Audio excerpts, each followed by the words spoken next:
ओम शांति। आज की अव्यक्त मुरली 3 अप्रैल सन 1982 से लिया गया है, जिसका शीर्षक है सर्वप्रथम त्याग है देह भान का त्याग। पार्टियों के साथ अव्यक्त बाप दादा की मुलाकात। पहला, परिस्थिति रूपी पहाड़ को स्वस्थिति से जंप देकर पार करो। बाप दादा कहते, अपने को सदा समर्थ आत्माएं समझते हो। समर्थ आत्मा अर्थात सदा माया को चैलेंज कर विजय प्राप्त करने वाले, सदा समर्थ बाप के संग में रहने वाले। जैसे बाप सर्वशक्तिवान है, वैसे हम भी मास्टर सर्वशक्तिवान हैं। सर्व शक्तियां शस्त्र हैं, अलंकार हैं। ऐसे अलंकारधारी आत्मा समझते हो।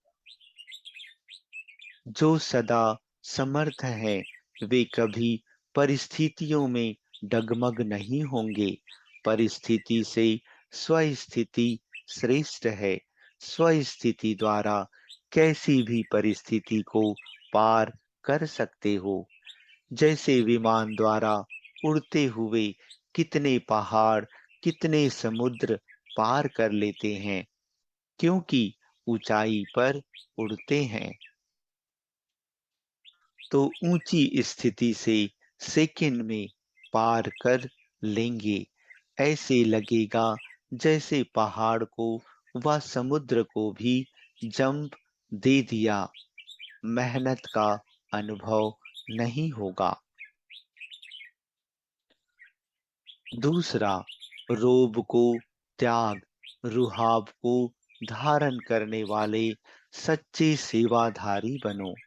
सभी कुमार सदा रूहानियत में रहते हो, रोब में तो नहीं आते। यूथ को रोब जल्दी आ जाता है। यह समझते हैं हम सब कुछ जानते हैं, सब कर सकते हैं। जवानी का जोश रहता है, लेकिन रूहानी यूथ अर्थात सदा रुहाब में रहने वाले, सदा नम्र चित्त।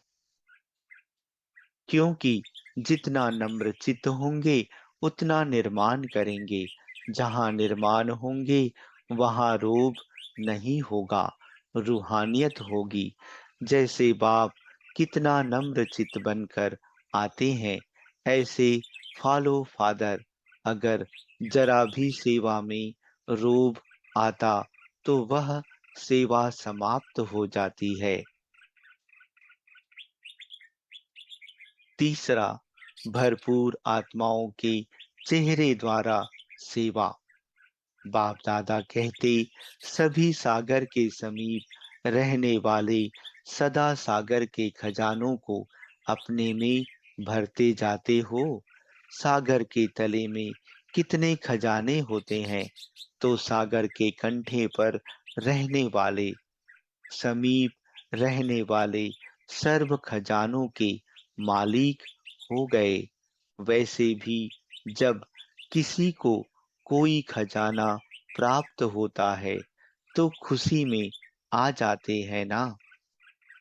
अचानक कोई को थोड़ा धन मिल जाता है, तो नशा चढ़ जाता है। आप बच्चों को ऐसा धन मिला है जो कभी भी कोई छीन नहीं सकता, लूट नहीं सकता। 21 पीढ़ी सदा धनवान रहेंगे। सर्व खजानों की चाबी है बाबा।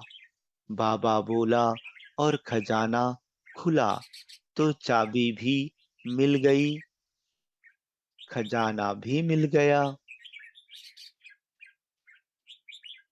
सदा माला माल हो गए।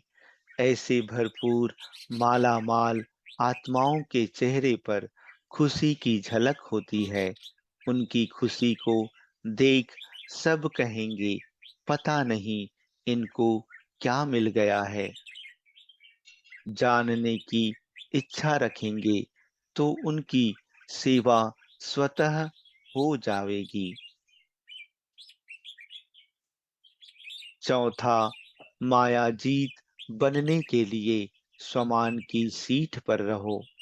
बाप दादा कहते, सदा स्वयं को स्वमान की सीट पर बैठा हुआ अनुभव करते हो।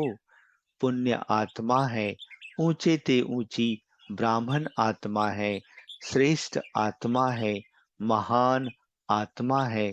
ऐसे अपने को श्रेष्ठ स्वमान की सीट पर अनुभव करते हो। कहाँ भी बैठना होता है तो सीट चाहिए ना। तो संगम पर बाप ने श्रेष्ठ स्वमान की सीट दी है, उसी पर स्थित रहो। स्मृति में रहना ही सीट व आसन है।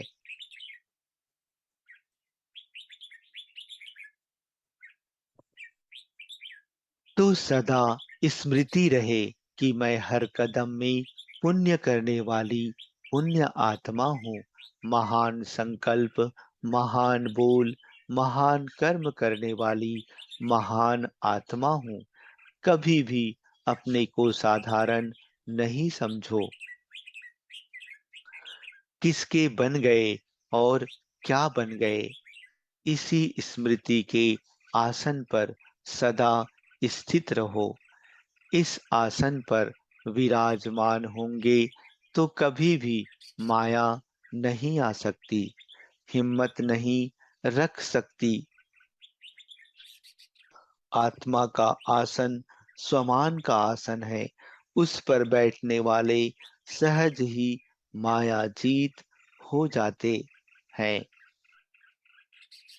पांचवा, सर्व संबंध एक के साथ जोड़कर बंधन मुक्त अर्थात योग युक्त बनो।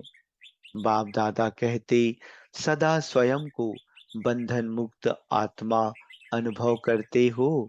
स्वतंत्र बन गए या अभी कोई बंधन रह गया है। बंधन मुक्त की निशानी है सदा योग युक्त। योग युक्त नहीं तो जरूर बंधन है। जब बाप के बन गए तो बाप के सिवाय और क्या याद आएगा। सदा प्रिय वस्तु या बढ़िया वस्तु याद आती है ना। तो बाप से श्रेष्ठ वस्तु या व्यक्ति कोई है। जब बुद्धि में यह स्पष्ट हो जाता है कि बाप के सिवाय और कोई भी श्रेष्ठ नहीं, तो सहज योगी बन जाते हैं। बंधन मुक्त भी सहज बन जाते हैं। मेहनत नहीं करनी पड़ती। सब संबंध बाप के साथ जुड़ गए। मेरा मेरा सब समाप्त। इसको कहा जाता है सर्व संबंध एक के साथ।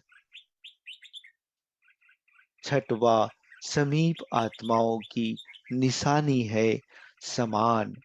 बाप दादा कहते, सदा अपने को समीप आत्मा अनुभव करते। समीप आत्माओं की निशानी है समान। जो जिसके समीप होता है उस पर उसके संग का रंग स्वतः ही चढ़ता है। तो बाप के सभी समीप अर्थात बाप के समान। जो बाप के गुण वह बच्चों के गुण। जो बाप का कर्तव्य वह बच्चों का।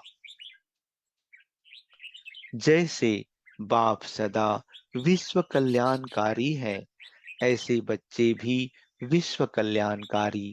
तो हर समय यह चेक करो कि जो भी कर्म करते हैं, जो भी बोल बोलते हैं, वह बाप समान है। बाप से मिलाते चलो और कदम उठाते चलो तो समान बन जाएंगे। जैसे बाप सदा संपन्न है, सर्वशक्तिवान है, वैसे ही बच्चे भी मास्टर बन जाएंगे। किसी भी गुण और शक्ति की कमी नहीं रहेगी। संपन्न है तो अचल रहेंगे, डगमग नहीं होंगे। सातवां, सेवा की भाग दौड़ भी मनोरंजन का साधन है। बाप दादा कहते, सभी अपने को हर कदम में याद और सेवा द्वारा पद्मों की कमाई जमा करने वाले पद्मा पदम भाग्यवान समझते हो। कमाई का कितना सहज तरीका मिला है। आराम से बैठे बैठे बाप को याद करो और कमाई जमा करते जाओ। मनसा द्वारा बहुत कमाई कर सकते हो, लेकिन बीच बीच में जो सेवा के साधनों में भाग दौड़ करनी पड़ती है, यह तो एक मनोरंजन है। वैसे भी जीवन में चेंज चाहते हैं तो यह चेंज हो जाती है। वैसे कमाई का साधन बहुत सहज है। सेकंड में पदम जमा हो जाते हैं। याद किया और बिंदी बढ़ गई तो सहज अविनाशी कमाई में बिजी रहो।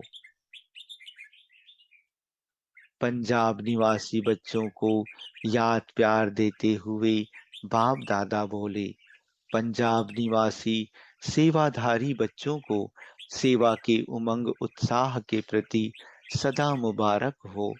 जितनी सेवा उतना बहुत बहुत मेवा खाने वाले बनेंगे। पंजाब में वैसे ही मेवा खाने के आदती हैं, तो यहाँ भी जितनी सेवा करेंगे उतना मेवा अर्थात प्रत्यक्ष फल खाने वाले बनेंगे। यह तो विशेष बेहद की सेवा है।